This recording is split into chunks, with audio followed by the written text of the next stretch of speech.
Hey guys, what's up? Welcome back to my channel, Real Talk Recovery, where we talk about recovery from addiction and I share my life with you. So, tonight, you guys, it's our regularly scheduled every Friday night at 7 p.m. Central Standard Time. We have Medication Assisted Recovery Anonymous meeting. And just like I do every Friday night, we're going to do that. So, come on in, have a seat, um, greet your neighbor. This is what I want you guys to do. While I'm reading all the stuff, I would love to see you guys drop your sobriety dates in the comment section so that way you can give hope to the newcomers. So let me know how long you've been sober. My date is 7/13/15. So I would love to hear from you guys what your sober dates are so that way you can inspire someone else. So here we go. Medication Assisted Recovery Anonymous. One size does not fit all. Do you use medications such as methadone, naltrexone, Suboxone, buprenorphine, Antipuse, acamprosate, Paxil, Remeron, bupropion, gabapentin, Hey Debbie, baclofen, Topamax that is prescribed and approved by the medical community to treat various drug and alcohol use disorders? Many addicts and alcoholics that are utilizing evidence based science to aid in their recovery sometimes feel unwelcome. Here at Medication Assisted Recovery Anonymous, you're always welcome. Recovery is simply to recover from an unsafe lifestyle. Medication Assisted Recovery Anonymous is a support group of people who believe in the value of medication as a means to recovery. We understand that our individual needs may not be the same, our backgrounds might not be the same, and our futures may not be the same. However, our desire to live a safe lifestyle joins us together. Non-judgment is our code. I love reading that. I love hearing just not, it just makes me feel good to know that there is, there's a meeting out there for people like us and we don't have to be alone and there's options out there. So these are okay. I think I've pretty much always read these, but I'll tell you guys. If you're someone who's searching for a MARA meeting in your state, these are the states where you can find MARA: Alabama, Arizona, California, Colorado, Connecticut, Florida, Georgia, Indiana, Kentucky, Louisiana, Maryland, Massachusetts, Mississippi, Missouri, Nevada, New Hampshire, New Jersey, New York, North Carolina, Ohio, Oregon, Pennsylvania, Tennessee, Texas, Vermont, Virginia, Washington, and then this meeting that we have here online. So now that we got that out of the way, how's everybody doing tonight? I hope you guys are having a great Friday night. TGIF, TGIF. Okay. I don't know what it was about this week, but I could not wait for it to be Friday. Hey, Luca. I couldn't wait for it to be Friday. So, what I was thinking we could talk about tonight, you guys, is I have a friend who has a channel. His name is Jeff. He's going to come on tonight and chat with us, but he is he's on a mission to start his a halfway house where he lives, a halfway house that takes clients that are on medication assisted treatment. I don't know if you guys, oh, sorry, my boobies are sweating. I don't know if you guys know this, but a lot of halfway houses don't take medication assisted treatment. They don't take clients that are on maintenance medication. And so the more halfway houses that can open up, that can help people that are on medication assisted treatment, the better. And so,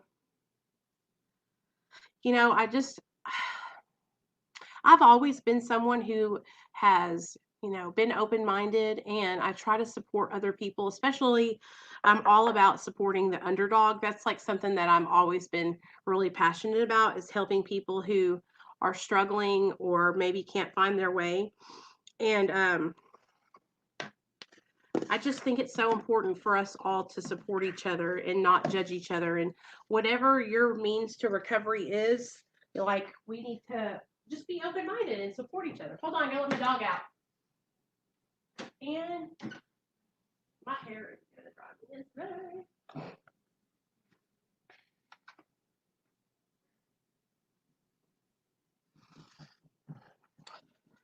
Hey, Misty. Whew, I'm hot, y'all. Sorry.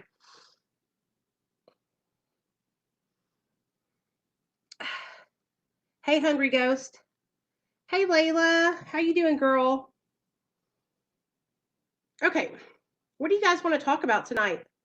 What do you guys want to talk about? That's what I want to know. I want to talk about what you guys want to talk about. How is everybody doing tonight? Oh man, I'm sorry, Debbie. Debbie says I need to actually be here tonight. I just found out my aunt is not doing good and she doesn't have long. Well, girl, you're in the right place. You got all of us here to support you. You know, let's talk about grieving, okay? So, and then whatever else you guys want to talk about. So, in fact, let's just talk about coping, okay? Coping. So, just because we get sober, you guys, it doesn't mean that life's going to get easier. You know, of course, life is going to get easier in the sense that we're not going to have to be out there in them streets searching for dope anymore, but life is still going to happen, right? We're still going to have, we're still going to have deaths in our family. We're still going to have, relationship problems. We're still going to have um, financial burden. We're still going to have family issues. And so when we get sober, hopefully we can learn new ways to cope without reaching for drugs and alcohol. Now, for a lot of people, losing a loved one can be a trigger. Getting bad news can be a trigger. Shit, life can be a trigger, right? Life can be a trigger. And so what are you going to do? What are you going to do when life gets hard? What are you going to do when shit hits the fan? Okay? So that's what we have to do today is we got to learn, right? We got to learn to do something different. So Debbie, you're doing the right thing. Instead of going and doing what you normally would do, which would be out, go to get high, instead of doing that, you're looking in the right direction. You're trying to find support. You're going to places where you know other people are going to be that are sober. That's what you do. You know, it's hard. You're going to feel uncomfortable. Not everything is going to be, roses and rainbows and little flowers, right? But Debbie, what you do is you look at your daughter, okay? And you say, you know what? If I can't do this for me, if I can't stay sober for me, I'm going to stay sober for my daughter. That's what you do. That's what I do.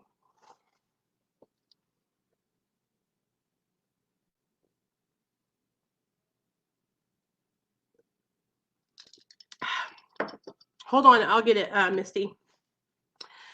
If you can think that way, distract your mind. Exactly, exactly. Um, let me think. So I get discouraged, and I know you guys probably don't believe me, but I have a hard time some days too, you guys. Sometimes I feel really insecure and I just think, am I even doing what I need to do? You know what I mean? Is this like, am I doing enough? Am I a good mom? A lot of times I think that I'm just not doing a good job and that I could do more and that then I catch myself comparing myself to other people and then I catch myself um just being a hot mess. And so these are ways that we're going to learn to cope with life on life's terms. All right. So let's talk about coping with life on life's terms. That one of the things that I always suggest to you guys, if you are someone who is in recovery, and everybody should do this, anybody, even if you're not in recovery, you need to have a group of people that you can talk to anytime. Okay. Go get a chat group. Okay. If you're on Instagram, then make a group with like 3 people in it. Debbie, you could put me and Captain in a group with you on Instagram, and we could all 3 be in there in a chat. Okay. We have Discord. You can join Discord, and there's people in there to chat with. You can join the Facebook group, and there's people in there to chat with. You can text message me on the Real Talk Recovery phone line, right? And that's all. I mean, these are all things, but here's the thing, you guys. What happens is our minds tell us that we don't need to reach out for help. Okay, that's what happens.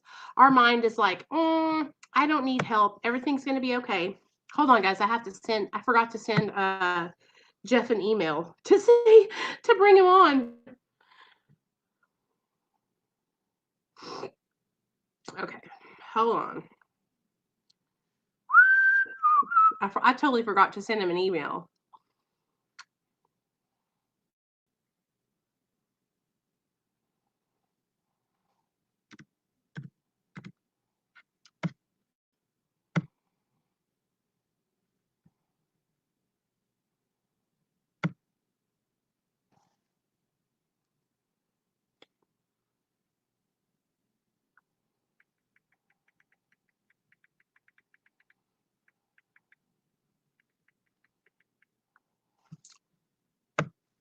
Sorry about that, you guys. I had to send Jeff an email so that way he could come on with us. So, okay, Layla, I got you. So, anyway, you guys, I know how it is. Listen, or we can do Insta. If you feel more comfortable with me and Captain Debbie, then just put me, you, and Captain in a group. Because that, Debbie, I'm talking to you, okay? Look at me. Look at me, girl. I don't know what you're going through if you don't tell me, you know? Like the other day, I had to call Captain because I was going through it. I was having a freaking bad day. I was hurt. My feelings were hurt. Somebody that I really cared about hurt my feelings. And I reached out to Captain and I was able to talk to her and she talked me off a ledge because I was literally going to expose this person. And then I was like, you know what? I'm not going to do that. So I reached out to Captain and she talked me down off this ledge because you guys, I was in straight revenge mode. And I'm not usually that person, but when my feelings get hurt, I am that person. And that's normally what it is. It's because I feel hurt or I'm fearful.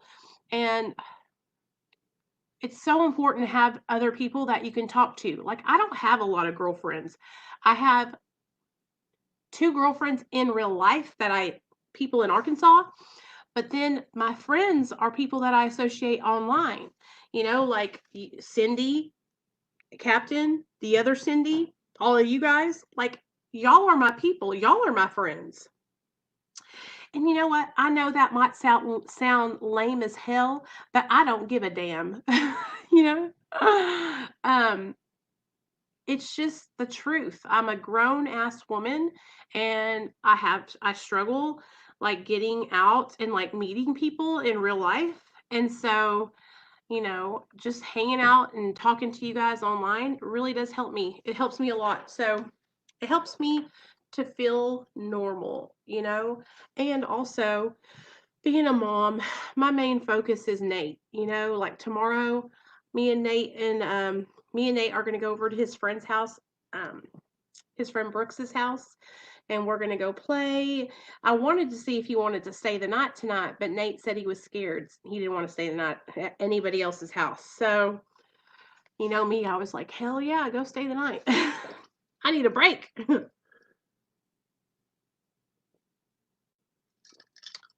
Another thing that helps me, you guys, with just coping with life is therapy, like talking to a therapist. I have a therapist. Her name's Melissa, and I can call her. I can literally call her and talk to her, or I can go up to the office and make an appointment, or just call her and say, "Hey, I need an appointment." And then I feel like I'm not so alone. And she's kind of like a voice of reason. You know what I mean? You're okay, Misty. I know you guys are listening. It's okay. Earlier today, I did a live stream, you guys, for like 2 hours. So I'm sure everybody's burnt out on seeing my face. It's all good in the hood. Kristen usually is my reason not to relapse, but I have a few times, not since the last time though. Listen, girl, you do not have to explain anything to me. I understand. I understand. Um, for the longest time, you guys, I I'm very fortunate, Debbie, that I haven't relapsed since I've had my son back because um it's not like I'm immune to that. It could happen to anyone. You know, I'm very, very fortunate. God has blessed me. I want you guys to know that the reason I haven't relapsed, you guys, is because I'm telling you guys without a shadow of a doubt, I have sober support. I have other women I can talk to that help me stay on track. I'm telling you, this is so important. I have somebody I can talk to. I have a therapist. I have I work a program of recovery. It's so important, you guys. So, so important. What's happening? What up? Not much, man. Been busy. I had surgery on both my eyes the past month, so I've been kind of out of commission a little bit. Can you see better? Yeah. It's amazing. They took my cataracts off like they did my left eye Monday, and it's a huge difference. Oh, I'm so happy, man. I'm Yeah, really excited for you, Jeff. yeah. So, what I want you to do is I was telling everybody about your vision. I want you to walk us through what you want to do in Ohio for people that are in recovery. Okay, what I see that like a lot of halfway houses or sober living lack as far as success when people leave is there's normally no supervision, like there's no long-term success for them. I want to, for one, there's not many places in Ohio that offer maintenance, medically assisted treatment. Mm-hmm. I want it to be able to have that option because I think that's even better if someone leaves that halfway house and they have a doctor that they're seeing. If they were to relapse, they have that balance in place to where their doctor can help try to get them back on track. Right. So I that's one of the biggest things is I don't see it big enough. I don't see enough places that offer medically assisted treatment. And then as far as sober living houses, Right, right, totally. We yeah, don't have, I don't think, well, I went to one here in Arkansas that they allowed people to be on Suboxone and methadone. But for the most part, I don't know many places here that allow the residents to utilize maintenance medication. yeah, and I mean that really helps people, especially early in recovery, to be able to bounce back and live a normal life and get back to work and do things that make you proud of yourself, that help you build. You know what I mean? Because that's really what gets people through their first year of recovery is getting back everything they lost, and they start to have something to lose. Whereas before Right. we didn't have anything to lose. So my vision with it is more of like a long-term support, for them, even after they leave. But I'm just wanting to be able to offer people coming off the street who may be homeless or whatever a chance to get on their feet, have the chance at medically assisted treatment if that's what it takes. Because let's face it, if you're homeless and on the street, living on the street, you're probably to the point you might need medically assisted treatment to come down. Right. I Um, think a lot of people don't even get to that point of getting sober or staying sober because the withdrawal it keeps a lot of people, especially that are out on the street, from quitting heroin because they can't get past the withdrawal. So they're constantly chasing the heroin to keep from being sick. So if you can get people who are in that situation and transition them from heroin onto maintenance medication, then help them find a job, get them in a place like you're talking about, a halfway house where they can have housing. Basically, it would well, be like, housing gives them a chance where because let's face it, most people come from families or they don't have any place that they can go that and live that they might not have anybody using around them. mm-hmm, mm-hmm, I know that was my situation. Like if I did live with my family, I was around people using them. yeah, So um, that's one of my big reasons. This is I have a passion for this is because I know the need for it. Because if I wouldn't have had places to stay when I was homeless to get on my feet, I wouldn't have a family. I wouldn't be able to have the home I have today. You yeah. know what I mean? I totally know what you mean. I feel the same way. I feel the same way. I wouldn't be here today if I wasn't on maintenance medication and I didn't have the opportunities that I had, because I wouldn't be here either. Tell me what else is going on with your channel over there. What are you doing? Tell us. We're wanting to see more from Grind and Shine Recovery. We want to hold you accountable. We're gonna have a lot more content coming. I'm gonna upload a couple times a week. Actually, I should be able to see the comments for the live stream, so I'm a little excited about that. So we'll probably be live streaming a little more. Yeah. So there'll be a lot of cool stuff to come. I'm gonna maybe do some vlogs, and we got some good interviews to come too. Some good story times to come as well. Listen, I know it gets discouraging, doesn't it? Because it got discouraging. I was discouraged when I first started my channel because I felt like nobody knew I was here, But you have been doing really good by getting your name out there and collaborating with different people in different communities. So you're already ahead of the game in that matter, because I didn't think about that. I was just sitting on my channel with 100 people, maybe that, just talking to myself.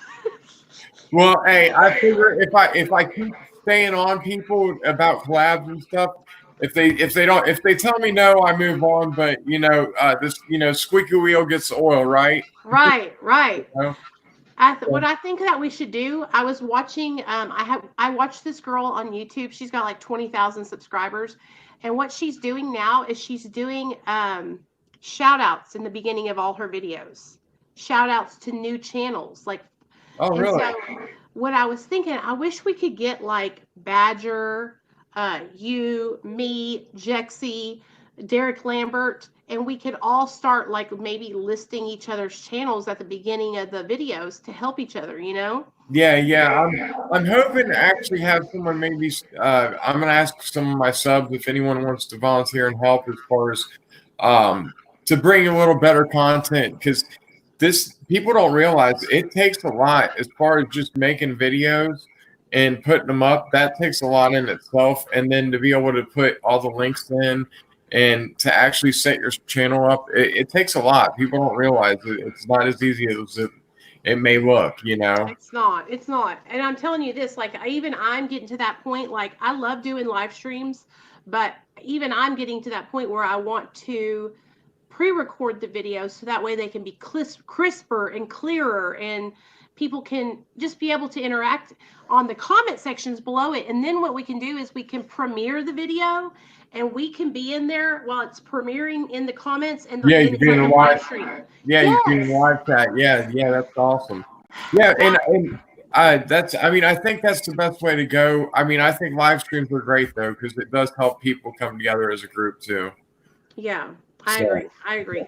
So tell me this, how are you going to, okay, so what are we going to do to help you get this whole halfway house started? How are you going to do this? What do we need to do to help you?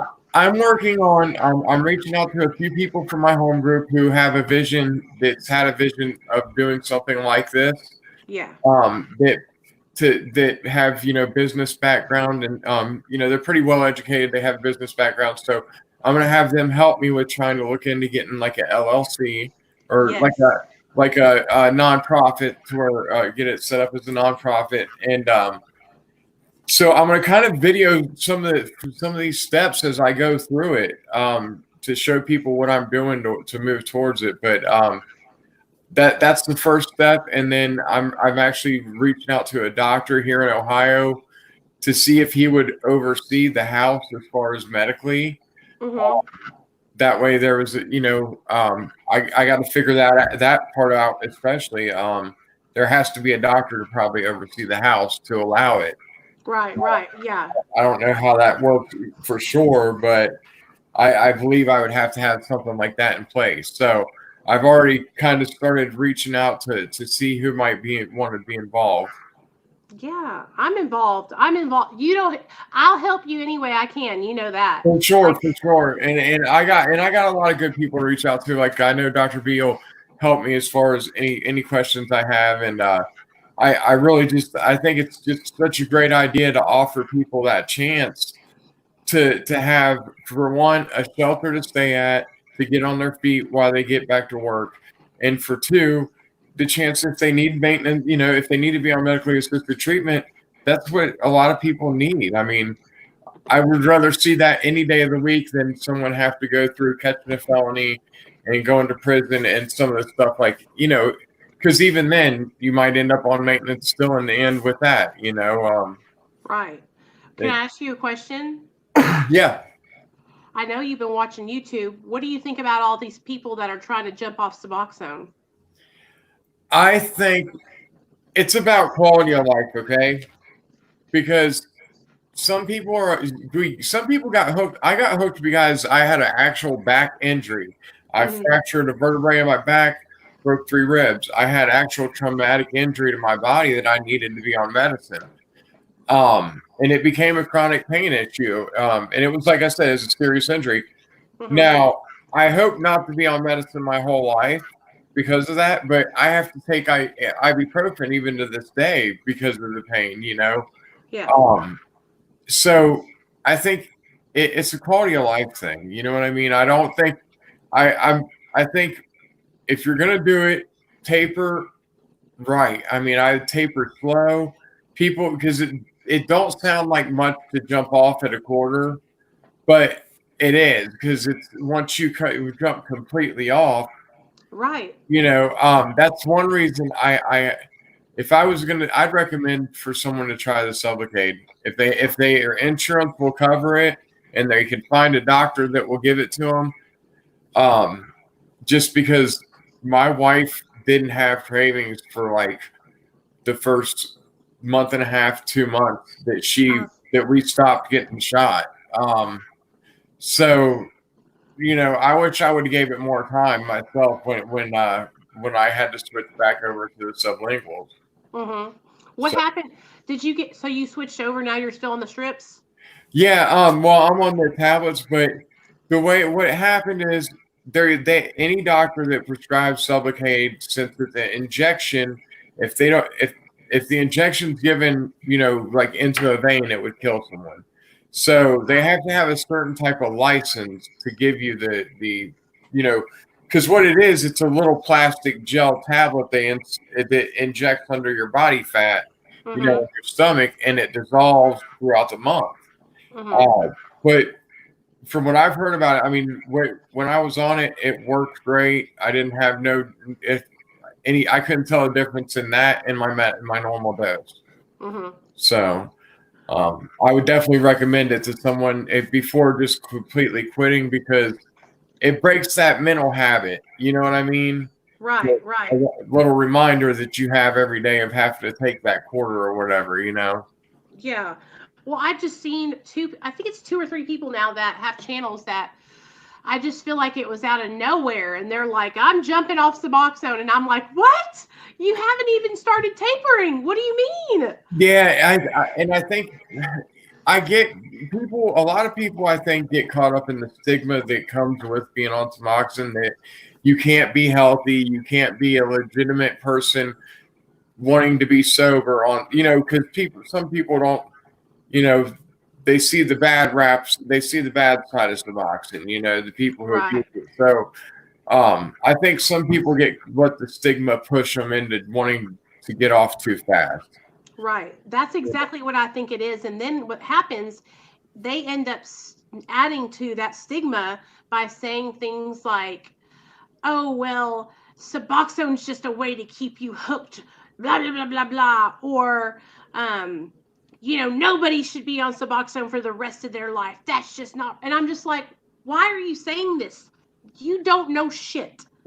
Yeah, and that's the thing, is some people are maybe on Suboxone because they have some type of chronic pain issue, and they're an addict. They're not going to be able to ever handle pain medicine correctly. So what option do they have?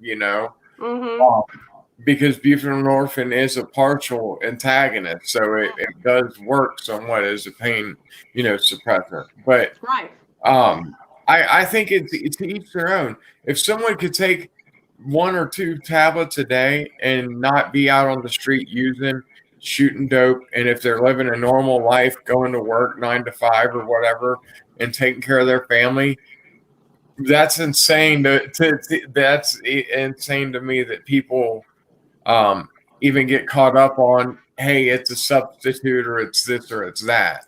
Right, right. I think you hit the nail on the head though. I think what it is the judgment from others. It weighs heavy on people. Well, Because and here's go ahead. I'm sorry to cut you off. The second thing is people don't know the science with like long-term opiate use does mess your brain up, and there's no actual, they don't know really how long it takes for your brain to start reproducing the right chemicals, like the right amount of dopamine to deal with pain yourself and the right amount of serotonin and these different things. So people Right, don't realize is there is some permanent things that change in your brain after being on opiates for a long, long time. right, You exactly. know, and I think a lot of people don't think about the actual science behind it. You know. I saw somebody commented on my channel the other day and said, "Don't take what this girl says at face value because she's really full of it and she is weak-minded." And I was just like, "What? I'm weak-minded because I advise people." It was on the video I did with Splinter, and he was talking about trying to get off marijuana and struggling with quitting pot, and then he's on Suboxone, and he feels like he's on too high of a dose. He's only on 12 milligrams. He's not on a high dose at all. Right? Yeah, that's not. And he was talking about feeling like it was, and I was like, "No, man, you just need to chill out, take it slow, don't even worry about it." And this guy is like under there saying, "Oh well, Nicole, this girl has no idea what she's talking about. She's weak-minded." It's like, no, I do know what I'm talking about. I'm not just making this shit up. Like, I Well, promise you guys, I'm not. You know? yeah, there. If you look at the actual success rate of long-term success for people who's on, medically assisted treatment compared to people doing abstinence programs, most people, if I mean, a lot of times when you get abstinent, it's because a huge thing happens in your life. Like for me, I had quite a few years, clean with abstinence, but I had caught a felony 3 burglary charge and went to prison before, you know what I mean? I had to go through a lot before I got to that point of submitting my Right. life. And even at that point, I still had so much to deal with because I had been an addict. I grew up in a home where my mom was an addict, drugs was a normal part of life. I'm talking from like 5 years on. I remember being 5 years old and knowing my mom and dad were fighting about her doing pills, Yeah. So people don't realize, if I got to take a Suboxone a day to help deal with working through, the mental health issues that come along with it, with the long-term drug use and stuff, people don't realize, I think it's a great tool to give people the time to get the time under their belt to actually get a healthy life and learn what a healthy life looks like. Because until I was, just probably the last 4 years, I really realized what a healthy, structured life looks like. You know what I mean? Yeah. And yeah, so I don't know why people get caught up on if people get that life from being on Suboxone, or if they did it through a 12-step program, because we should all be supporting each other. I mean, there's too many people dying. That's the sad truth of this, is there's people actually dying, and a lot of people are walking in rooms wanting help, but they're getting told, "Oh, you're on Suboxone. You might, that's the same thing. You're still using blah blah blah blah blah." Well, if that person can't stop using without Suboxone, you just pushed him out of a 12-step program that might have gave him the knowledge. And if you would have just went along with his plan of getting medically assisted treatment, he might have got knowledge through that program to eventually get off of it or to stay sober for life, whatever. And that's the sad thing, is people are letting opinions kill groups like NA and AA. You know what I mean? Yeah. Yeah. Totally. Totally. I absolutely agree. Sorry, my eyeball was No, itching. you're good. I can't itch my eyeballs and it's been killing me. I've been having to use eye drops and stuff for the past couple of weeks because I Did can't. they have to give you pain medicine? No. Tell us about that. Okay. they did have to sedate me, which was the first time I've ever had surgery. And I was somewhat awake when they're like opening my eyeball up and like they cut the outside lens off and replaced it, because Uh-huh. it was cataracts that they fixed. Well, anyways, it was weird having to get sedated, like put to sleep like that because it's not put to sleep. You're in like a twilight. So that was a little weird. I was pretty much groggy for that whole day, but uh, it was scary. I won't lie, because I was still somewhat awake when they first started on my right eye, and I was like, "You got to stop. You're gonna have to knock me out."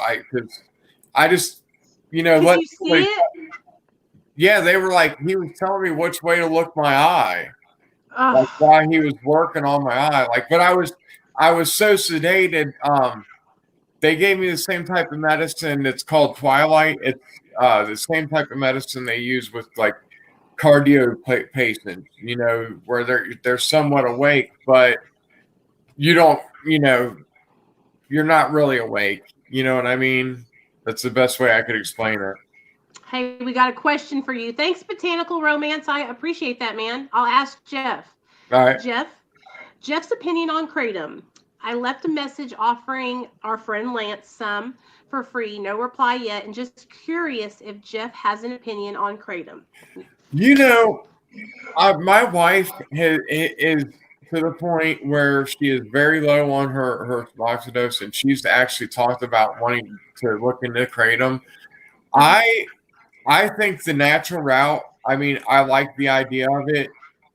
My only question is I guess if someone can obtain it safely from a reliable source, I guess Right. that's my only real that's my only real thing I'd say that I kind of wonder. I don't really trust some of the places I see that sell kratom locally where I live. Um, so I guess that's my main thing. If someone knows that they can get it safe and they know what they're getting, I don't think there's nothing wrong with natural herbs like that. It don't hurt if I mean it can't hurt your liver the same way as as some of the medicines you have to take. Right. I have a friend that actually takes kratom. Adeline takes kratom, and she is like speaks like she thinks that kratom is the most amazing thing in the whole wide world, and it works for her, and she's doing great on it. Yeah, I don't have a bad opinion because I tried kratom one time, and it was not anything like I couldn't handle it or anything like that. The only thing that I worry about with kratom is that a lot of us who are trying to use it to come off of other things, we're addicts. And so we use it to come off of something else. And then we're abusing it and we're like taking it as so much that we are eating it like all day long. And yeah, so I think that it just really depends on the person, and they need to be, when they're ready to do it, they need to be ready to make sure that they're, not going to be just abusing that. yeah. Like But reach out to someone like Avalon to where they could, because I know she spoke. I know I watched a couple videos where she spoke about figuring out the right dose because yeah, you would have to be disciplined just like you would be disciplined with Suboxone or with whatever medicine you were taking as a form of maintenance. because it's the same thing. I mean, like some people I know can't take Suboxone as prescribed. They will do everything but take it as prescribed, snort it, shoot it, all kinds of stuff. And so it's the same thing. It's like I really think that it depends on the person. And I also believe that, like you were saying, you have to make sure that you're getting it from a reputable source, because a lot of the times people maybe get some that has, like, I don't know, it's not sourced in a hygienic way, so it can come through and have maybe all kinds of different other stuff in it. Now, I'll tell you guys this. I had a guy reach out the other day that was he was off of oxys, but he went and he's starting to take use kratom, but he's ready to stop taking kratom now. And so what he's been trying to do is wean down, and he just wasn't being successful, so he jumped completely off of it. And he had been saying I don't think he's an addict. I think he was just using it because he was on pain medication for like legitimate pain. And Yeah. so, and now he's just trying to, now he's having to try and stop taking the kratom, you know what I mean? And that's something that he's been kind of fighting with back and forth. I mean, but if you could take kratom for his pain issue, why Why not? not do that? You Yeah, know, like, yeah.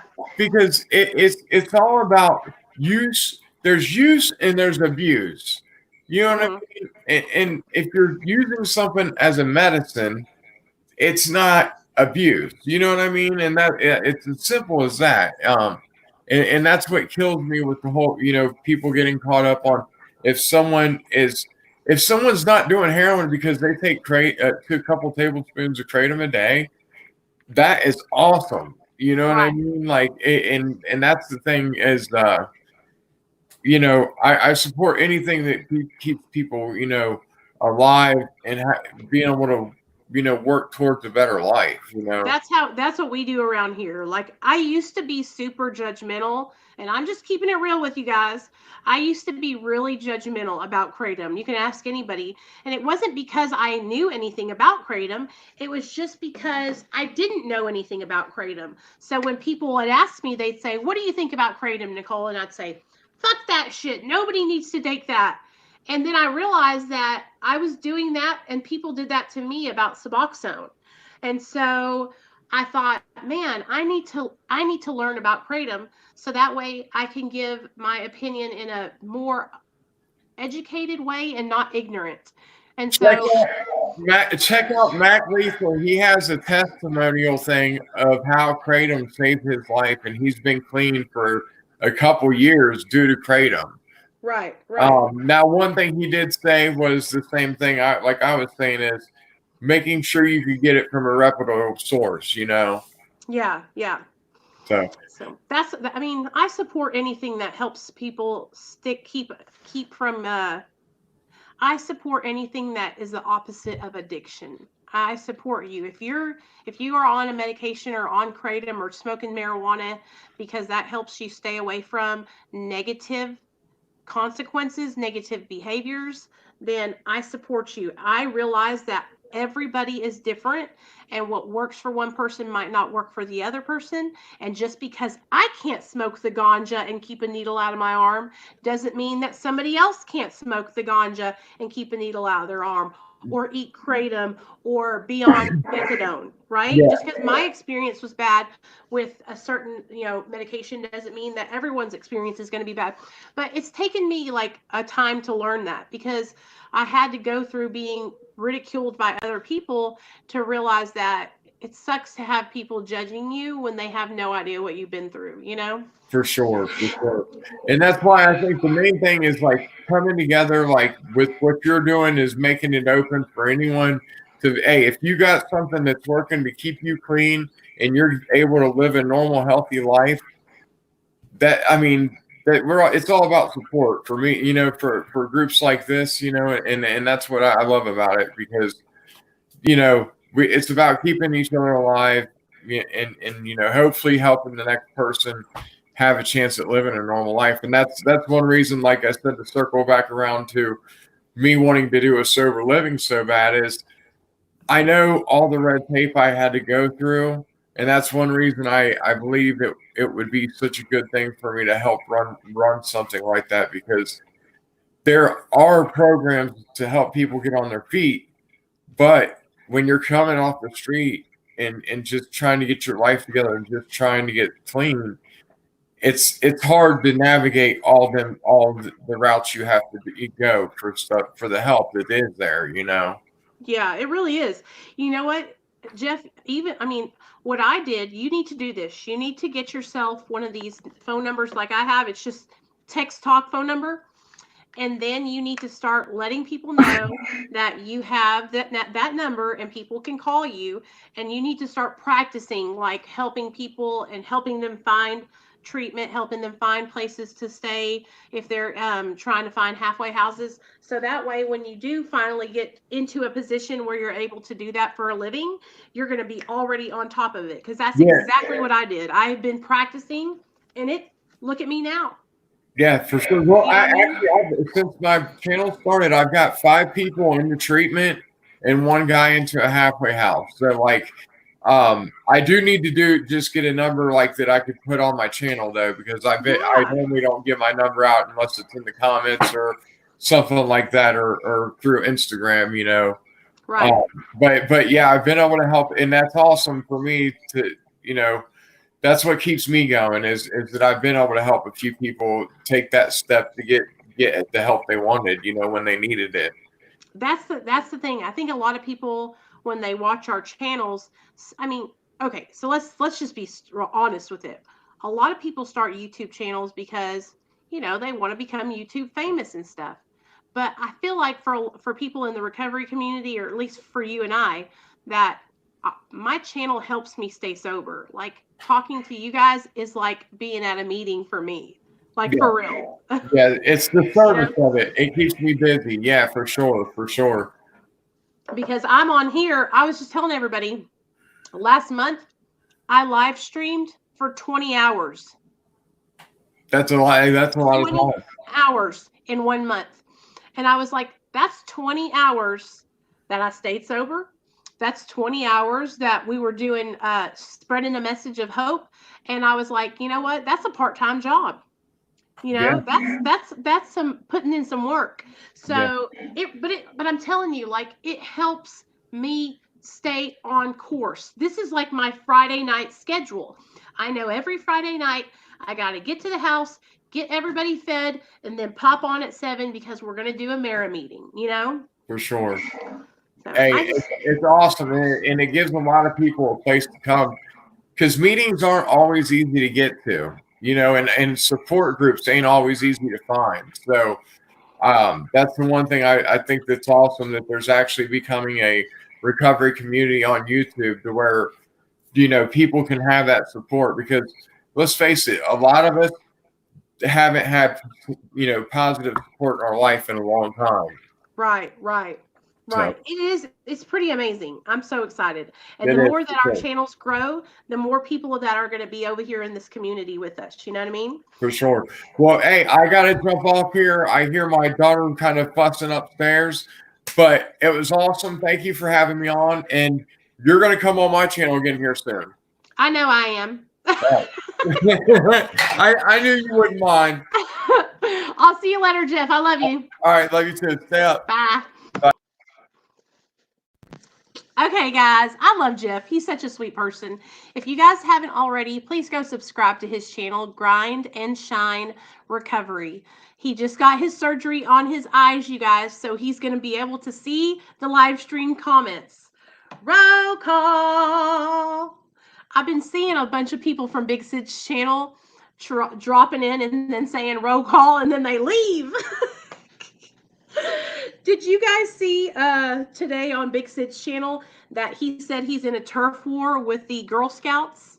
Yeah, he's having a turf war with the Girl Scouts, and basically, yeah, he cracks me up, you guys. I love Big Sid. I love him. But anyways, okay, let me tell you guys. So I saw Debbie. Debbie, you're always welcome here, girl. You ain't got to worry about nothing. Merc is probably doing. I bet you $500. He's on this live stream for a second, drops a link, and then goes to another live stream. In fact, let me see if somebody's live right now, and then I'll be able to tell you if that's what's happening. It had nothing to do with you, girl. I promise. So that's that, and then, you know, a lot of people, can't take opiates because like who was that was saying that? Oh, just listen. They just can't do it because it just doesn't work for them. But Debbie's drug of choice wasn't opiates. What was it, Debbie? Cocaine? So, some people can just be okay and take medication as prescribed. But you guys, here's how I am. Well, baby, if Big Sid's your father, then I'm your mother. Then I'm your mother, baby. Other drugs, other medications as prescribed and have no problem. My experience with me, I can't take shit without abusing it, you guys. the only thing I've ever been able to take responsibly is Suboxone. And the reason I think that is because Suboxone has that ceiling effect, so I don't get that euphoria from it. You know what I mean? So, but I know some people who are just like you, Debbie, who their drug of choice was a stimulant, and then they can take an opiate and not have any problems with it. My dumbass, when I can't take anything, like I just can't. I don't want to chance it, because what will happen for me if I was, let's say I broke my leg and I got a prescription of Oxy, I would literally have to have my mom hold it, you guys, or my husband hold it. No, not my husband, my mother-in-law hold it, because I would want to take them to get that feeling. Good job, Missy. 7 months. That's good, girl. I'm so proud of you, girl. Me and Misty, we've been together the whole way, haven't we? A lot of you guys started your sobriety journeys right here on Real Talk Recovery. And so, Misty, you are an example that recovery from addiction through maintenance medication works.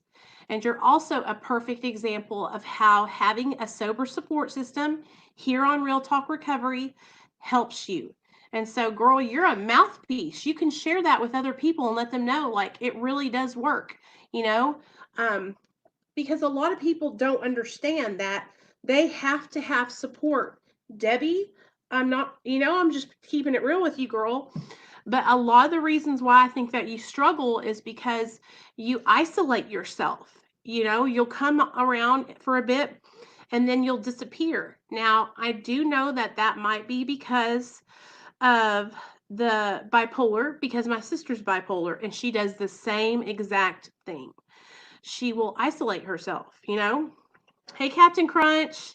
Yeah, I would, even with my recovery right now at 4.5 years sober, I know without a shadow of a doubt, if I could overtake opiates legally because I was prescribed them, that's how I would justify it in my mind.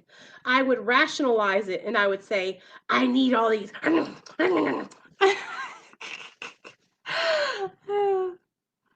Most relaxers and other stuff try not to be on opioids, but I still crave them. Hey, just listen. It's all right, man. We understand. We understand.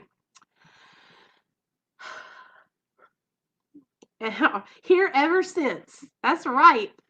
And that's what it is. Like, I know because my sister does the same exact thing. And then my mom and me and my sisters have to go to her apartment and literally scrape her ass off the bed because she's literally hiding in the bed in the dark like it's a cave. Like it's a damn cave, y'all. I have to tell you guys, I used to not be able to get out of bed. You can ask my husband, you guys. I've always been one of those people that is completely content with being in the house. Like I don't have to go anywhere. I don't have to leave the home anytime. And especially when we were in active addiction, if I would get like on a run with, shooting Roxy's, I could just stay in there and smoke cigarettes in the bed all day long and never leave my bed. Hey, Junior, it's okay, babe. It's not, okay, now that I'm sober and I'm like in recovery and I'm working recovery, now I realize that sometimes when I get into those not wanting to leave my bed kind of situations, I know it's because there's something else going on inside of me that I'm isolating, I'm pulling away from all my friends, I'm blocking people out, I'm not answering phone calls, I'm ignoring text messages. That's one of the things that helps me. I run to the most room, but I'd rather be home. Me too. Me too. I would much rather be home. For real. Much rather be home. And it's not, you guys see how I am. I love people, but I like people at a distance. Now, I don't want y'all all up inside my house, okay? I just can't keep it real with y'all. Y'all can stay in the computer. I can come and love you right here, and then I can go away. You know what I mean? I just, it's too much, What does help that? Help get out of the bed and stuff, or get out of that like isolation mode?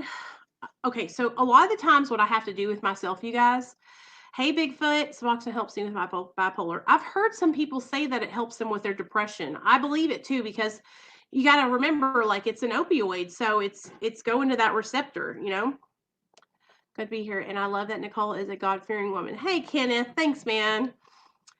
What does help the I cannot move feeling? Caffeine. Okay, honestly, I'm gonna just be straight up with you.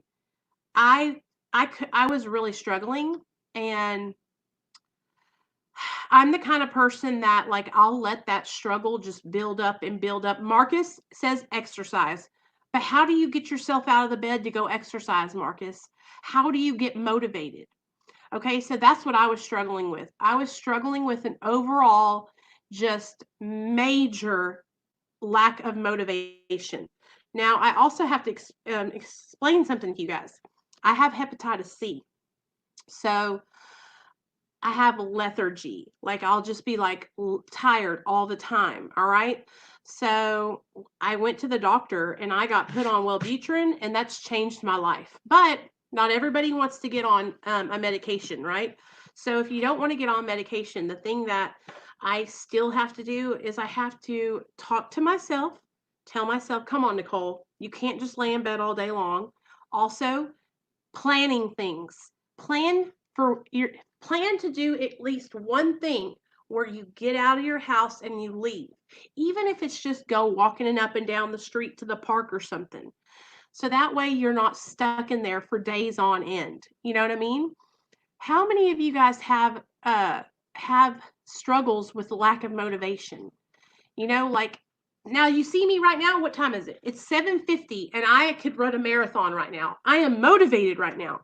But in the morning time, you guys, it is so hard for me to get moving.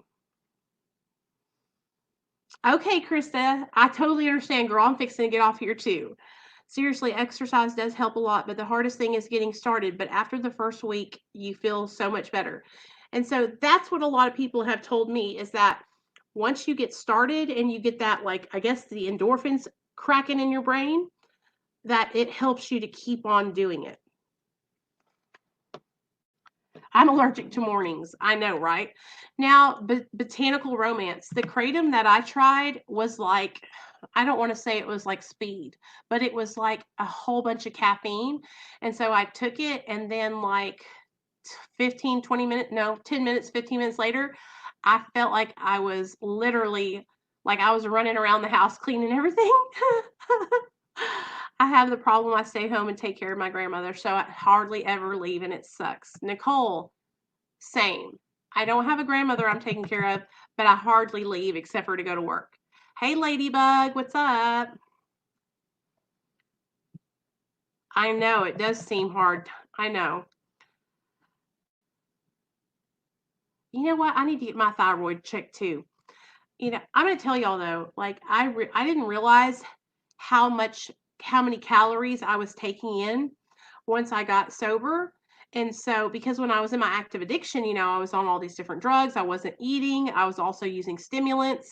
And so I didn't realize it. Well, now that I'm sober, 3.5, 4 years have gone by, I've gained a couple of pounds.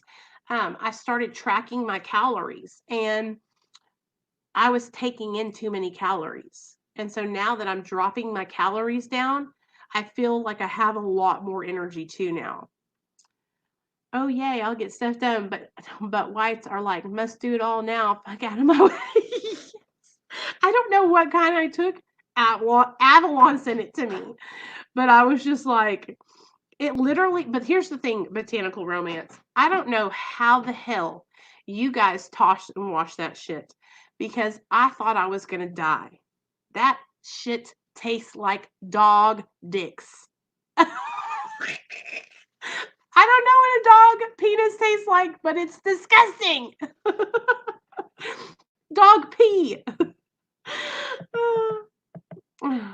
Give me credit. They got it off the internet. I was in full blown withdrawal, and I drank a glass of water with 2 tablespoons. Good, Carrie. That's so awesome to hear that. Of trying subs or something of the sort. I'm going to talk to my doctor about it. I've gone through detox and relapsed so many times by myself without help. It can't hurt.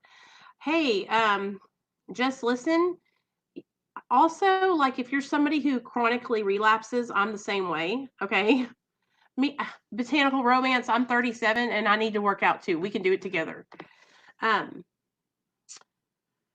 I know, Misty. I can't believe I said that. I don't even know why that came to my mind. You listen, you guys. I met who knows what a dog dick tastes like? Who? That's disgusting. Dude, but I'm serious. Like at night, like right now, I am wired for sound. I'm wired for sound, you guys, and I'm completely sober. Completely sober. Carrie, I'm on MyFitnessPal and I'm logging my calories every day, 1,200 calories a day.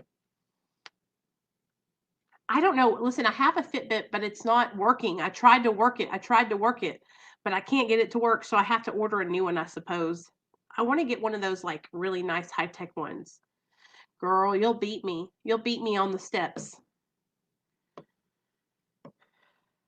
Oh, really? Yeah. I do listen, I do when I go to work, I walk everywhere because I'm in I'm in pretty big stores. But now I'm working from home too.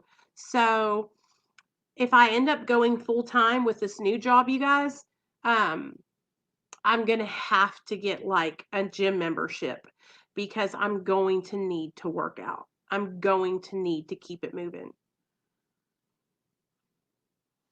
Oh, okay. Carrie, you stay on me about that Fitbit, so I need to order a new one. I'm going to look up some new ones. Hey, I want to tell you guys about my friend's channel. It's called Beginnings Treatment Center. I'm going to go on there next week. So I'll remind you guys. I'll remind you guys next week sometime, but I think Thursday I'm going to do a podcast with them on Beginnings Treatment Center's channel. So they have a few more subscribers than I do. So they probably don't need mine, but we can all go over there and subscribe and help them out too. But anyways, I hope you guys had a fun night tonight just chatting with me and chatting with Jeff. You know, I just want to keep this channel as a place where you guys know that you can come, you can get support, and you're not going to be judged. That's why it's so important to me to keep an open mind about Suboxone, Kratom, methadone, marijuana. Like, I don't ever want you guys to ever feel like I'm judging you for your choice of recovery. I want you guys to always know that I support you and I just want you guys to improve your lives. I just want you to recover from an unsafe lifestyle, and I will never, never judge you. Okay? All right. I love you guys. I'll see y'all tomorrow. I'm trying to get Sarah Christine on the channel tomorrow or Kayla to come tell the rest of their stories. Well, Sarah Christine, it'll be her first time, but Kayla, this will be her third video with me, and she's got a crazy story. So I'll see you guys tomorrow sometime, and then you'll know what's going down, okay? Yeah, I'm not about that life because I've had it done to me, and it's not cool. It's not cool. You're welcome, Debbie. Anytime, girl, anytime. But I love you guys, okay? I'll see y'all tomorrow. Stay safe, stay sober. Roll call. It's Big Sid's baby's mama coming at ya. I'm a triple OG. I love y'all.